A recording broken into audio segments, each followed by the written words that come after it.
A clever 19th century novelist once said, "Lettuce is like conversation. It must be fresh and crisp, so sparkling that you scarcely notice the bitter in it." Now, that bitterness is far less pronounced than it was thousands of years ago, when lettuce was basically an edible weed. The ancient Egyptians worked to make that edible weed into a tasty plant. They passed their knowledge on to the Greeks. The Greeks passed their knowledge on to the Romans, and lettuce spread around the world. Now we have cultivars for so many different tastes and textures. I'm Charity Nebbe. On this episode of Iowa Ingredient, urban vegetable growers share their love of lettuce and some tips on growing this leafy green. Then Chef Dean Lutrell will help us think beyond salad to discover ways to make lettuce the star of the meal. All that and more coming up next on Iowa Ingredient.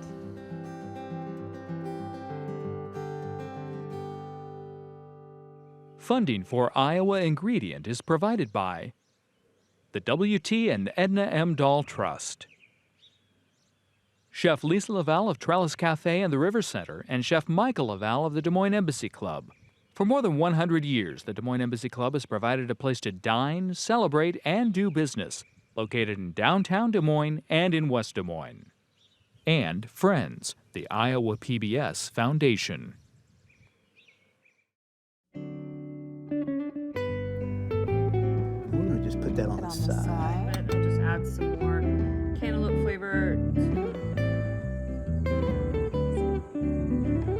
Chef Katie, you've done it again. Thank you so much. Try that. Cheers.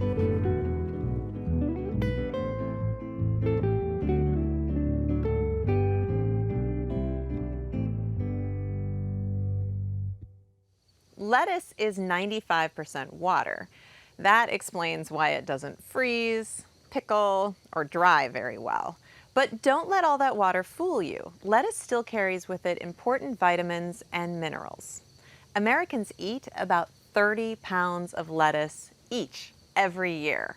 So with so many varieties, lettuce is not giving up its seat at the American dinner table anytime soon.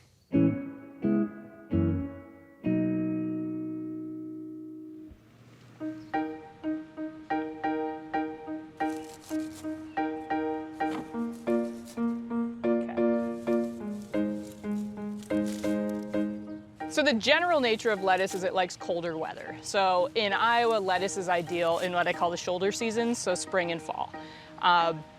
Here, we try to push the limits and grow lettuce from, I would say, March through January. And we have different techniques that we use. So for example, we have a high tunnel, we have caterpillar tunnel, so we have plastic that we cover and grow in. In the summer, it's really tricky to grow lettuce because it doesn't like the heat and it'll bolt real quickly, and that means it goes to seed, and then it'll taste really bitter. I've learned to kind of love the challenge of growing lettuce almost year-round in Iowa. Jenny Quiner and her family run Dog Patch Urban Gardens, a small-scale market garden in Des Moines. This neighborhood that we're located in is known as the Dog Patch, and there's a ton of pride in this neighborhood. Jenny sells her produce at the Doug Farm Stand alongside other locally made and sourced goods. And instead of a typical CSA, Dog Patch offers customers a salad subscription. We don't grow a huge diversity of stuff. Our main crops are salad greens. And so what I did is I adapted the model to fit us. So weekly, and people will get 8 ounces of greens and then 2 side veggies or salad dressing or something like that. So it's all salad oriented, and it fits our customers' wants and desires quite a bit. That's our signature spring mix. And so when we plant it, we pretty much plant it in a way that when you harvest it, it's already mixed together, and it's just one less step. So we just plant it in a way that makes harvesting and ready to roll. Head, leaf, and romaine are the most common types of lettuce you'll find. Most lettuce is used in salads, and it has been served with vinegar and oil dressing since at least the 1st century. A head lettuce, we're growing full size and we're harvesting it one time and it's done. And then leaf lettuce, we're cutting above the ground surface with the idea that we'll be able to get multiple cuts off of it. Generally, leaf lettuce is more popular for like salads, and then a lot of times head lettuces are popular for like wraps or on top of sandwiches, so they're kind of different functions as well. But essentially what we do is we put our greens in, we call it the bubbler. We fill it up, and it's hooked up to a jacuzzi motor, and we can turn that on and it helps to bubble and spin the greens. And then we use these industrial salad spinners to get the moisture off, and then we put them on our dry table under fans to get the moisture off even more. Because when it comes to shelf life of greens, if they're wet, they won't last. There's that fine line of if it gets too dry, they'll wilt, but if they're too wet, then you don't have the good shelf life.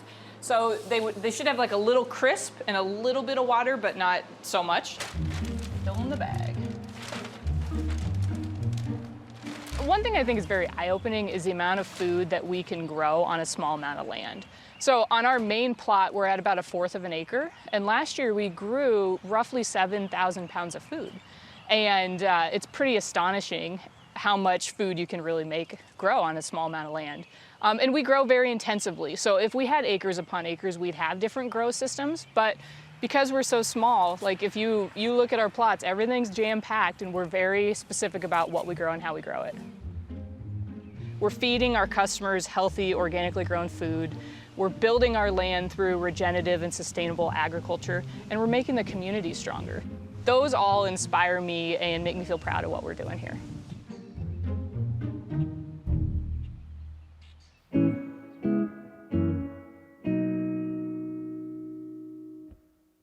I'm here in the kitchen with Dean Lutrell of the Iowa Culinary Institute at Des Moines Area Community College. Hi, how are you? Thanks for having me. Thank you so much for being here. And tell me just a little bit about the Culinary Institute. Well, the Iowa Culinary Institute started in the 70s, actually, at the Des Moines Area Community College. We have grown tremendously over the years to the point that we even have a baking institute out in Newton, which Nice. is part of the Iowa Culinary Institute. Well, and a lot of people get their start in the restaurant business and don't necessarily go to culinary school. That's part of your story too, right? That's what happened to me. It was back in 1986. I walked into a restaurant and I said I wanted to be a cook or a chef or whatever. And they said, well, hey, why don't you start washing dishes first?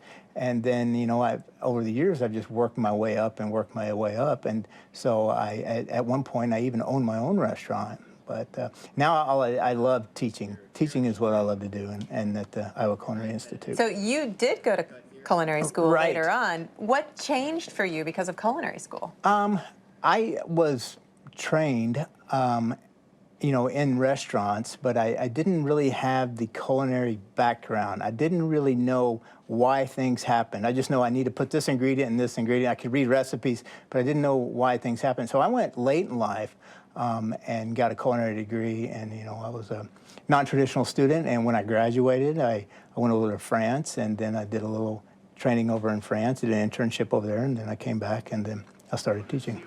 This is a life skill, is to teach someone how to cook. I always kid with the auto guys. I said, I don't have to work on my own car. I don't have to build my own house, but I do have to feed my family and know how to cook and not, live off fast food. Right. Well, speaking of cooking, why don't we get started? All right. All right, now we're gonna make a beautiful salad. Tell me about this. We're going to make a new spin on a classical salad. We're going to make a Caesar salad, but we're going to use romaine hearts, but we're going to trick it up a little bit. It's not going to be your traditional Caesar salad. I like to use romaine hearts for my Caesar salad. It's the center of the romaine lettuce. It is a little crisper. Romaine in general has a little bit of flavor to it, a little bit of bitterness, and I like that flavor of the lettuce. And the dark green tells us we're getting some good nutrients Right, in there too, yes, right? we're getting yes, so what I'm gonna need to do, I need to cut this lettuce into bite-sized pieces first, and there's a way that I do that. I take my knife and I find the ridge, and I cut all the way through the ridge. Okay, one there, and one there. And then I spin it this way, cut through the ridge there, cut through the ridge there. And then I'm gonna do it one more time just in case it didn't go all the way through. That way I get nice 1-inch cuts when I cut my lettuce. And when I eat my salad, I don't have, big pieces of lettuce. Yeah, you just totally revolutionized how I'm going to cut romaine lettuce. All right, I'm glad. So then I go here, here, just about 1 inch down. But as you see, as we cut down, the color starts to change a little bit, doesn't it? Yeah. Okay, and we're just gonna do one more. And we're gonna take this lettuce and we're gonna put it in our bowl, and we're gonna revisit that later. All because right. we have to make the dressing. So I'm gonna have my assistant, Amaya, take this out of my way because I don't need that right now. Thank you, Amaya. All right, so next we're gonna make the Caesar dressing. So Caesar dressing doesn't always come in a bottle, huh? No, it does not. Yes. There's several ingredients that we use. We have garlic and minced up anchovies here. We have pasteurized egg yolks because we are not cooking this. So these yolks have been pasteurized, so the eggs have been brought up to 140 degrees to kill any salmonella or anything like that. We have lemon juice.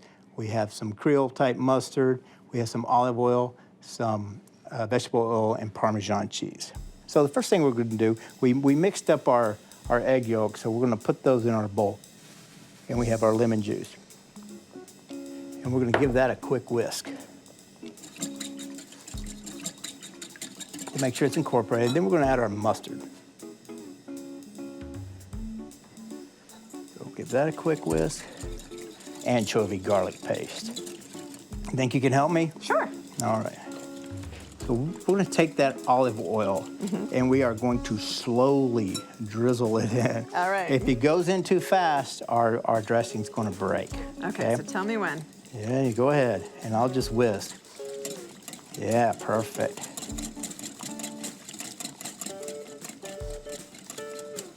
All right, now let's slowly do the salad oil. All right. Or Same- vegetable oil. same- Salad oil, vegetable oil, same thing.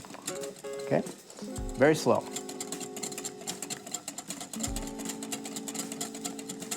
right. And now we're just going to add the Parmesan cheese. All right, look at that. We got some creamy Beautiful. Caesar dressing. So croutons are next. Yes, we're going to make our Where's own. the bag? Oh, there's no bag here. There's no bag here. Actually, I made this sourdough bread. Oh, so you have to make your own Yeah, bread you have and to make your own okay, bread, awesome. but I guess if you want to cheat a little bit, you can, but we don't do that. So I have sourdough bread, I have a mixture of butter and olive oil, and I have some herb de Provence. Nice. And then we're I gonna see some rosemary and thyme, yeah, all that lovely. good stuff, and we're gonna put this in here, All right, just melt it. yeah. And we're just gonna melt that around. This is such a super simple crouton recipe. So I'll put the herb de Provence in there. All right, so we got all that mixed in there. And now we're just gonna throw in our bread. And it doesn't matter, these little ones, because I'm gonna show you what we're about to do after we put this in the oven. These little ones, we can keep those. Okay. Okay, let me do a little toss here. All right, so we got all that mixed together. Now, we're gonna put this on our sheet tray, mix that around. So then we're gonna put this in the oven and crisp them up a little bit for about 10 minutes at 350 degrees. Perfect.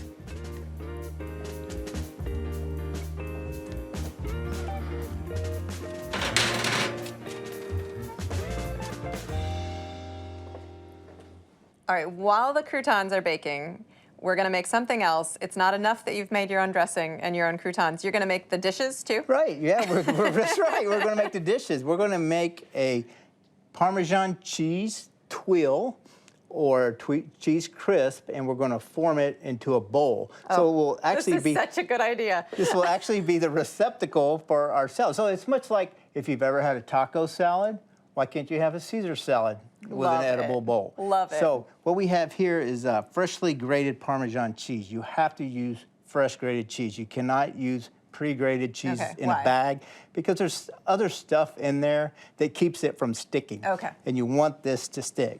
And then I've just used some fresh cracked pepper. And I'll just season this cheese with fresh cracked pepper. And what'll be nice is once we cook this bowl, you'll be able to see the pepper flakes Nice. in the Parmesan cheese. So we got that all mixed together. Alrighty, and then we got a hot pan over here, and All it's right. important that we use a non-stick pan for this. And we're gonna just start putting the cheese in the pan. I usually like to start around the outside. I make sure that all the gaps are filled because if I'm pulling this out and using it as a bowl and there's a big gap in there, Then the it wo- dressing will just disappear. well, it won't connect, and so it'll be two halves or whatever. The cheese has to connect with the other cheese. It's much like a spider web, I guess, if you think of it that way.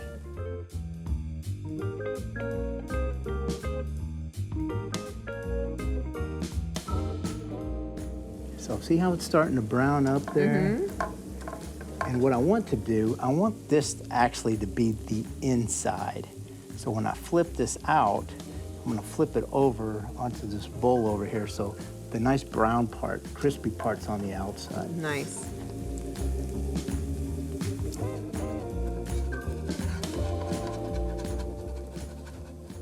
Okay, I need to get this out of the pan. It looks like it's done. So here, see how that's one sheet now? Yeah. Okay, I'm gonna take this over to this bowl and I'm gonna just do that. Awesome. And that is going to be our bowl for our Caesar salad. And so we need to let that cool. Okay. Okay, and while that's cooling, we can work on our croutons. The croutons are out of the oven, but you are not done. No, I'm not done. What I'm going to do is I take those croutons and put them in a food processor and puree them, and then I mix them in with the Make them salad. last. Okay, well, let's put this salad together. All right, let's do that. So we take that, we take our cheese bowl. Wonderful. Look at that. Look, that turned out good. Yes. All right, we take a little bit of dressing. Okay. And I'm gonna toss that together. I'm gonna add my croutons.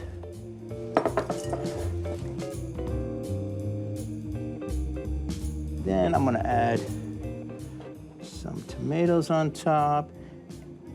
And we have Parmesan cheese here, but there's also Parmesan cheese in the dressing, so We're double cheesed. double cheese, that's right. And then I'm gonna take some fresh herbs. I like to use radish on this one, just to So give radish sprouts. radish sprouts. Yeah. That is a gorgeous salad. And I have some forks here, so let's give that a try. All right, let me get rid of this. It's so beautiful.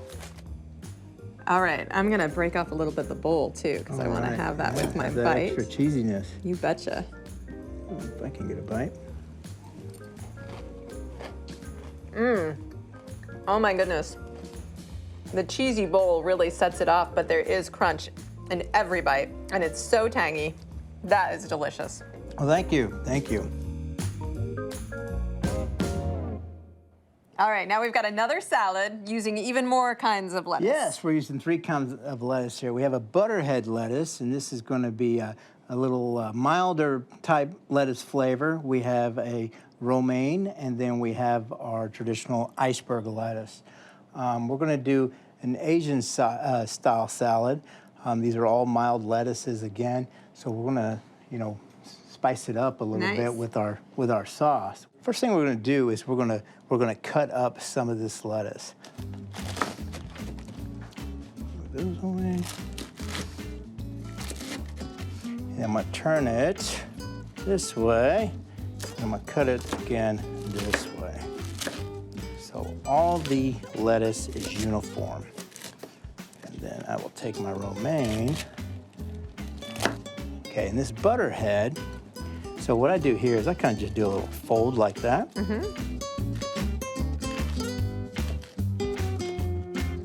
a quick turn. And where am I next to it again? Okay, and I'm gonna mix this all together in the salad. Now we need to work on the dressing. We have our Korean chili flakes. We have water. Okay, we got fish sauce, sesame oil, a little sugar, garlic. That's it. Nice. We're gonna mix this together. All right, so I'm gonna take this here, just pour a little bit in there and coat with that red and that green together. Okay.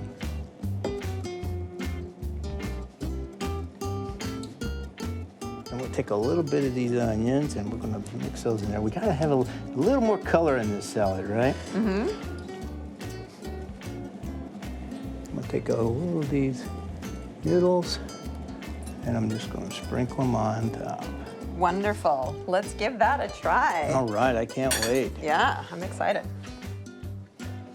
Just gonna blow my head off with spice? No. Well, let's hope not.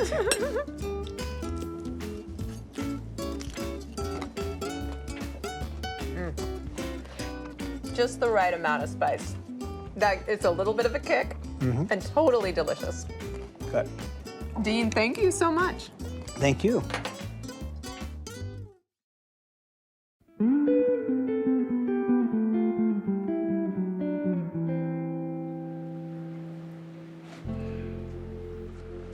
Despite the popularity of farmers markets, CSAs, and farm-to-table businesses, getting access to local foods can still be a challenge for some consumers. Growing vegetables and making that a sustainable business model might be equally challenging for individual farmers. So that's where something like a food hub comes into play. A central location for farmers to aggregate, store, market, and distribute their vegetables directly to people who want locally grown foods. The idea of a food hub is not a new thing. Iowa has several, including North Iowa Fresh. In North Iowa, there's just not very many CSAs. And I think people were really looking for a way to get products from the farms. So North Iowa Fresh is a group of producers that work together to aggregate their products so that they can sell it to individuals through our Bounty Box program and then have it delivered to sites across North Iowa. So we serve about 7 different communities across North Iowa. We deliver to Mason City, Clear Lake, Garner, Forest City, Belmont, Clarion, and Sheffield. These ones are really nice. Yeah. It's really nice for farmers to be able to really grow the crops that they're good at growing and that they like to grow. Chard is so amazing. It's so tough. It handles all this heat and it stays so beautiful. And not have to grow the whole suite of everything that might go into a CSA during a year. So for us to work together, each farm brings in the items that they're good at growing, that their soils are well suited for, and they can really, get the best from each farm into an aggregated box. So I think usually then we pass it down the line, right? Is that how you guys are doing it? My ground is suited for the root crops. And I don't have to be raising multitudes of different. I love it that I can be the carrot supplier and the cabbage supplier, parsnip and potatoes, onions, that kind of thing. We all work in our own farms with our own systems and then we try to figure out how to do it together. That's really hilarious. So North Iowa Fresh, I lose track of how many producers. I think we have about 8 to 10 full producers. Oh, the large? Probably a bag of. They're involved in the annual planning and production commitment. So it's been fun to see that expand and try to grow a platform that is providing more product for the full plate, bit by bit. So there's a couple of really great things about working together. With helping the producers sell more and get more products to the customers to people who are looking to find local food. We have yellow beans currently. Green beans are about 2 weeks out as well, but then... I think giving an option for people that can't make it to farmers market. Are you seeing this stuff here? I finally got on the nip. Good. On the order. Yeah. Good. So having another option for producers to get their products to the customer, I think, is really rewarding. I think we have just enough, right, Ron? No, I get some extra. Okay. Kind of been a really great fit for everyone, I think.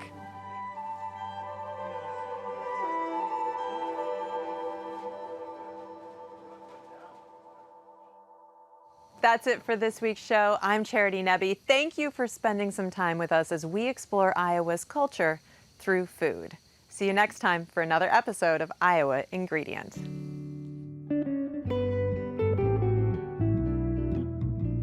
Keep in mind that circumstances are always changing, so please take a moment to check ahead if you're planning to visit a restaurant, farm, or event featured on the show.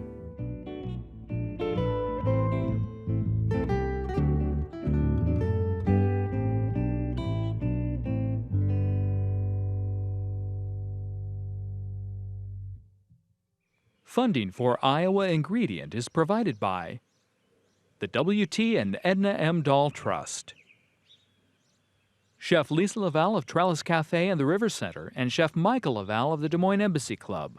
For more than 100 years, the Des Moines Embassy Club has provided a place to dine, celebrate, and do business, located in downtown Des Moines and in West Des Moines. And Friends, the Iowa PBS Foundation.